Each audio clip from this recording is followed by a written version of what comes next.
Here we go. All right, I've said for years that it doesn't matter how good your content is if people can't find it. That was true when we were doing online help. It is absolutely more true now in this competitive contest for internet search ranking. So Carl DeBeer from VMware is going to share his topics and his hints on how to make your content findable. Carl, over to you. Thanks, Jack. All right, so as Jack said, it's really important that we create content that users can find.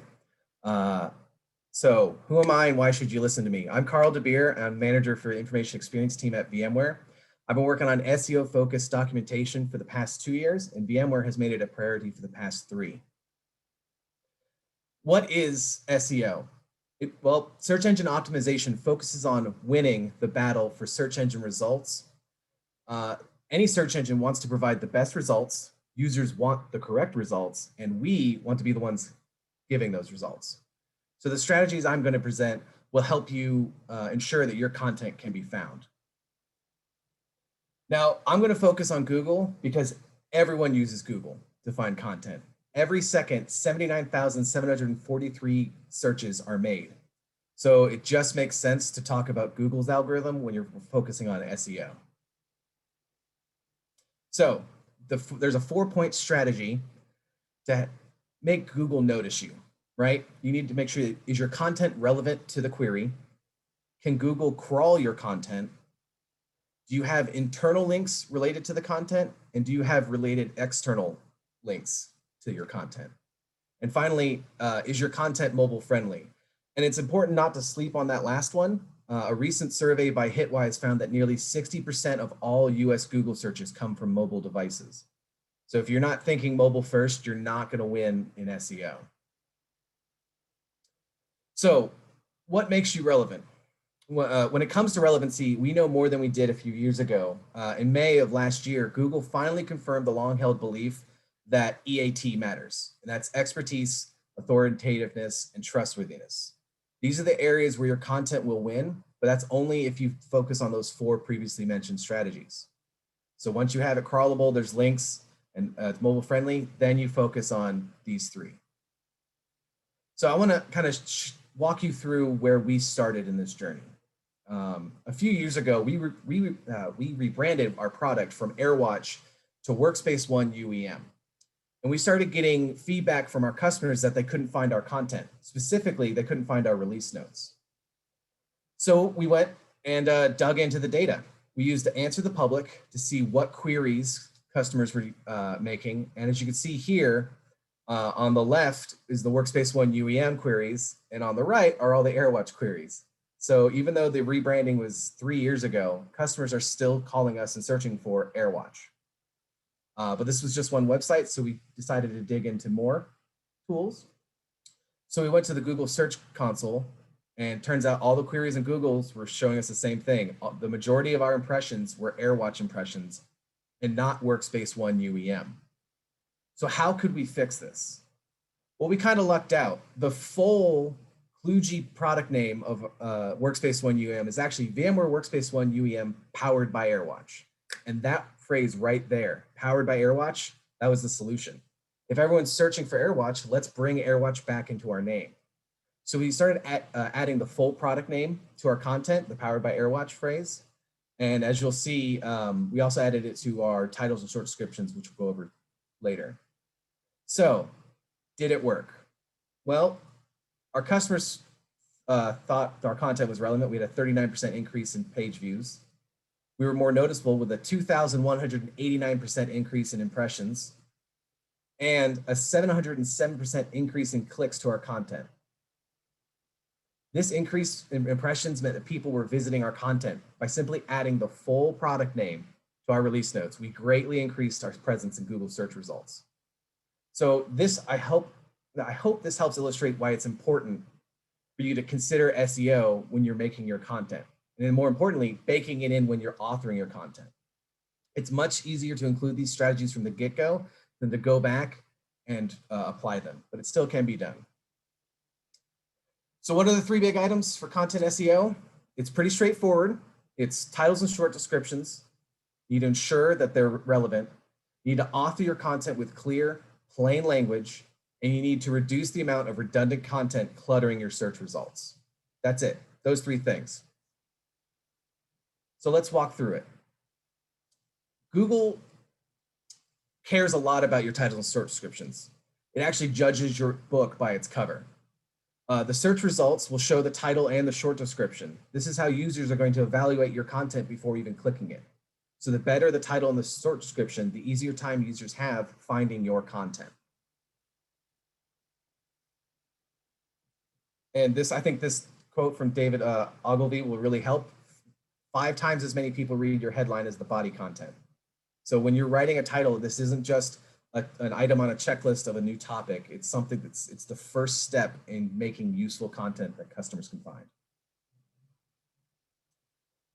So how do we write good titles? Well, jargon and doublespeak are not engaging content. It's too easy for writers to adapt to the language of power users and developers and leave common users behind. So first, write your titles with clear, plain language that users will understand. This returns to EAT, expertise, authoritativeness, trustworthiness. Google trusts plain language more than complex language. Next, your product names need to be in the title, right? Your product names are your authoritativeness. Google will see your use of the product names and associate your content with those queries. You'll make that connection. And finally, the question format for titles, it's a signpost to readers saying like, is this your question? Well, here we'll answer it. It's very easy to write. It's very easy for people to connect the dots. So it's a nice little cheat sheet for titles.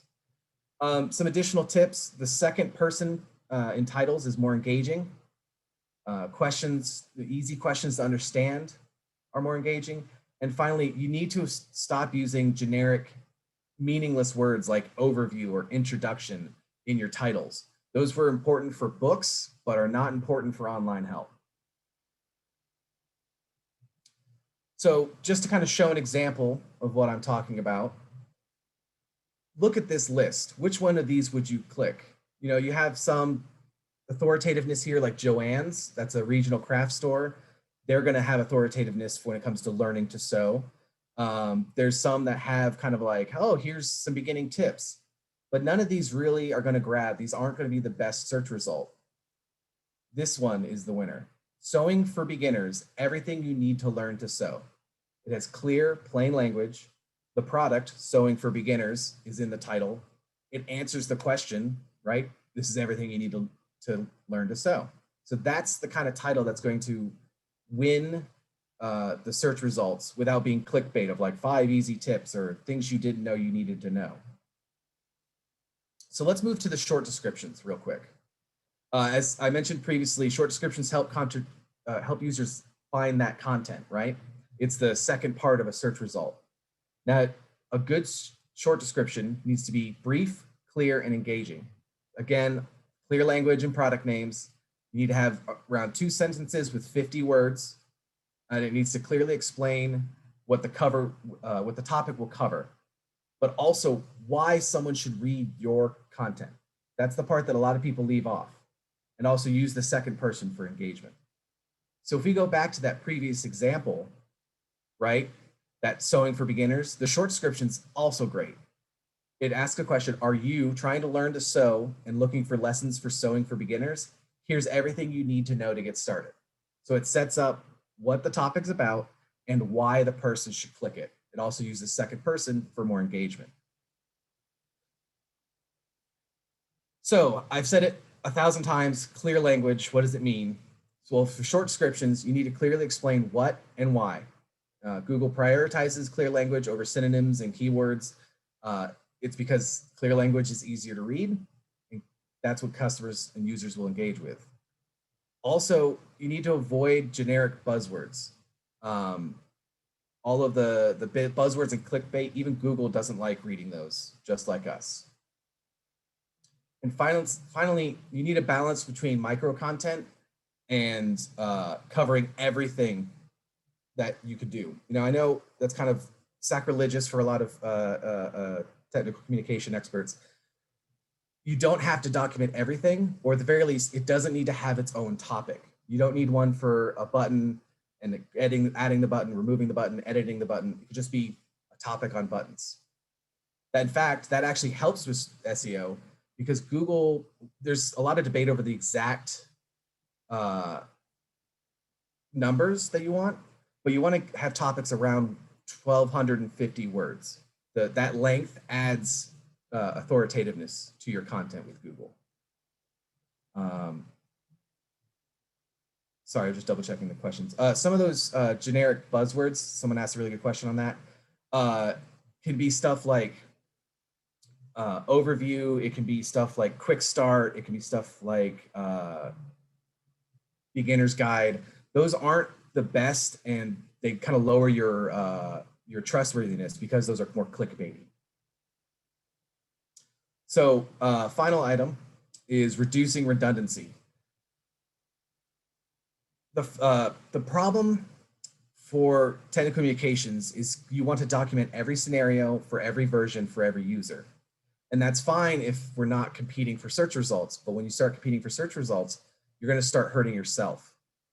The redundant contents that you need to remove are stuff that, shared topics in different documentation sets, repeating the same content between versions, or topics covering the same information. If you continually publish this content, you're going to end up competing against yourself in the page rankings. So in my example here, we have the same topic that's slightly different between every platform we support and every version. And so our search results is just us competing against ourselves and making it harder for our users. Here's another example when it comes to not just competing against yourself. If you have 3 different versions of the same topic, right? Google's going to give you authoritativeness. It's your product. You're going to be great at expertise and trustworthiness. You're going to win. But because you have 3 different versions of the same topic, Joe Blogger with his one topic is going to win the popularity vote, which Google uses for your ranking results, because he's not competing against himself. You are. So when it comes to that redundant content, you're like, well, customers need to have that version specific stuff. Dig into the analytics. Are customers looking for version specific, or are they just looking for something that's going to help them? Is there enough delta between the versions that you can just keep one version and maybe iterate it in the content as opposed to versioning it every time? These are the hard decisions you have to make when it comes to editing your content. So, conclusion, the key takeaways: you want to write it clear, quality titles, short descriptions. You want to write it plain, casual, engaging language, and you want to write it once, reduce redundancy. All of these will help you win the SEO battle, improve your page rankings, and help your users find content that's useful to them. So I want to leave you guys with some useful tools. The Google Search Console is an excellent way of seeing how your queries are coming in, how people are searching and accessing your content. You can see the specific queries, you can see their locale, their devices, and not just the queries that they're doing, but the content that's being served up. And it's also useful, I have time for this little side note. In one of our installation guides, we had a topic that mentioned Windows IIS. That was the title. And it turns out people weren't, not just our users for our product, but anyone looking around for the IIS, which is a very key component in installing servers, was hitting our content. So not only were we too good in the SEO, we were bringing in the wrong content. So we went and adjusted that title to focus it. No, just our product. Answer the Public is another great website. It does a lot of those queries. It shows you the questions, the common terms, the comparisons, this versus that. All of these things will help you understand what your users are looking for, and you can shape your content to find it. And finally, Google Analytics. There's nothing that can't be solved by just some good data on what your content's doing. So if you understand these are popular page views, you can dig in, why are these popular? And not only that, you can start taking that to the product team saying, look, we have a lot of problems here, or a lot of people are asking questions of this. I think we need to make enhancements to the product from this. So finally, I just want to thank everyone for the time today. Here are my sources, and a sincere thank for Jen McDade for all of her help setting this up. So thank you very much. All right. That was good. So I'm going to jump back on here. And we are getting ready to take another 15-minute break. And Carl, you're going to be around where people ask you questions during the morning recap, correct? Of course. All right. So I'm going to come back in here and we are going to take a 15-minute break and listen to some more jazz music. So see everybody in 15.